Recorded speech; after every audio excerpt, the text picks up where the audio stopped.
Food and water are the most primary and important resources for human survival. In certain countries, water filters are required to purify the water from bacteria and other contaminants. The only requirement is to change the filter on a regular basis. What happens when the filter doesn't do its job and an entire family and all the pets drink filtered water that is contaminated by bacteria? This is exactly what has happened to us.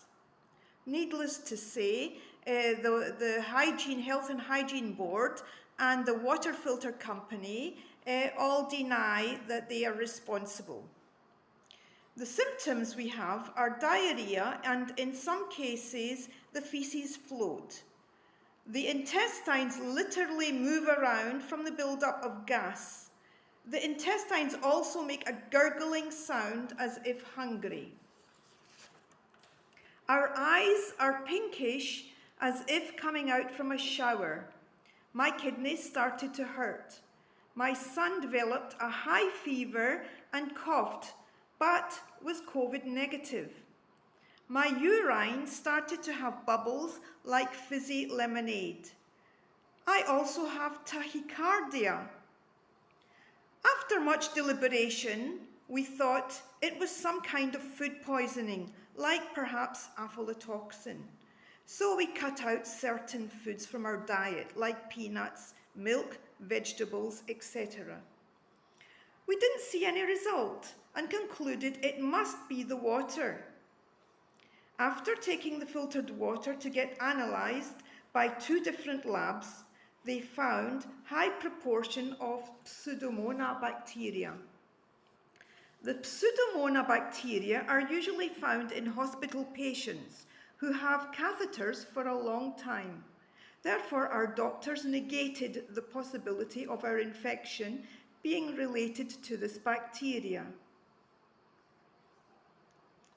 The urine, blood and fecal tests which we didn't show any signs of unusual bacteria.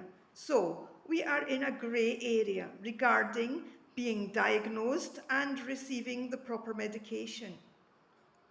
This brings to mind of my mum, who was in a similar grey area when she kept going to her doctor, telling them she was ill, and the general doctor did general blood tests, which didn't show up anything until it was too late, and then she was diagnosed with pancreatic cancer.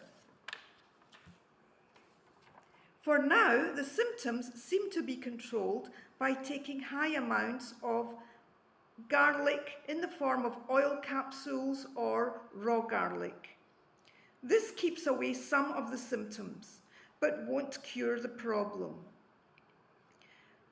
Conclusion: if you drink water contaminated with amoeba, you will have amoebic dysentery. Therefore, if you drink water contaminated with Pseudomonas and you have a multitude of symptoms as a family, then naturally the cause is this bacteria.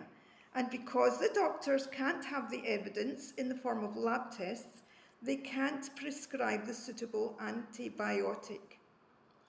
Any rational suggestions, please? We would welcome any doctor's input. Thank you. By the way, here are the lab results. So this is the first lab test. You can see here, Pseudomonas, high amount, as well as Staphylococcus, high amount. But I was told that this was done in an inappropriate way. So we used the appropriate container and did a second test on another day. And you can see again Pseudomonas with high amounts and nothing else, just Pseudomonas. So we wanted to verify these results and went to another lab. And again, you can see they didn't specify which microbes, but you can see that there is a very large amount of microbes. Here is Pseudomonas. So we have the evidence that the water is to blame. We haven't got the evidence as yet that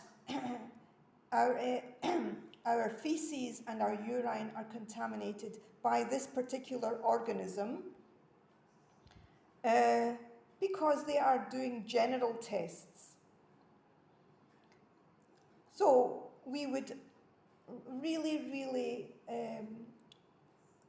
hope somebody can come up with some possible solution to this problem. Thank you for listening to our problem and hope that nobody else has a similar situation to deal with.